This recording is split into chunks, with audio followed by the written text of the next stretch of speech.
If you tell a basic C++ calculator to divide a number by 0, the math doesn't work out.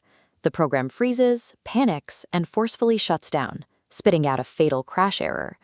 A calculator crashing is a minor inconvenience, but C++ runs the back end of complex game engines and global financial institutions. If a bad input takes down a live trading platform, a hard crash is unacceptable. The system requires a reliable failsafe. C++ provides 3 specific tools to prevent these catastrophic failures. You place your risky code inside a try block. If something goes wrong, you throw an alarm to a catch block safety net. By isolating errors, we separate execution from error handling. Even with bad data, the program keeps running. Here is our broken division calculator again. First, we take the risky math operation and wrap it entirely inside a try block. Next, we anticipate the exact problem. We add a conditional statement. If the denominator equals 0, we instruct the program to throw -1. Directly below that, we write a catch block looking for an integer. When it catches that -1, it prints a user-friendly error message to the terminal instead of crashing the system. Notice what happens to the control flow. The moment a throw executes, the program immediately jumps out of the try block. Any remaining lines of code inside that try block are permanently skipped. Throwing an exception is a point of no return for that specific block of code. It acts as a definitive bailout mechanism, not a temporary pause button. Now it is your turn to practice. Wrap this age validation function in a try block. If the age is negative, throw the text invalid age, and write a catch block to handle a constant character pointer. Pause the video and give it a try.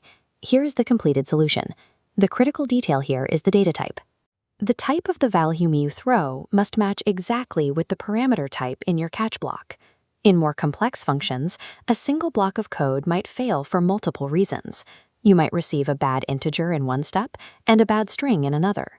To manage this, you can chain multiple catch blocks one after the other. When an error occurs, the C++ compiler evaluates the thrown data type and routes it to the correct block.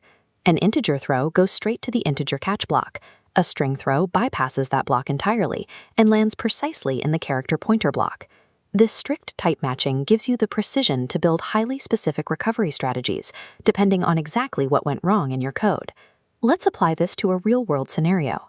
Here is a block of C++ code processing a bank withdrawal. We use a try statement to attempt the transaction, a throw to flag insufficient funds, and multiple chained catch blocks to handle different account errors. Beside this, we add a secondary helper function called log_transaction, and we append the noExcept keyword to its definition.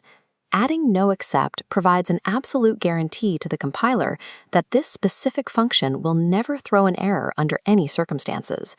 To review, you place your risky code in a try zone.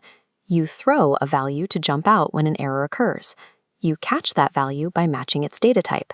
And you use noExcept for functions guaranteed to succeed. Mastering these exception handling tools ensures your programs stay reliable and stable, no matter what data they process.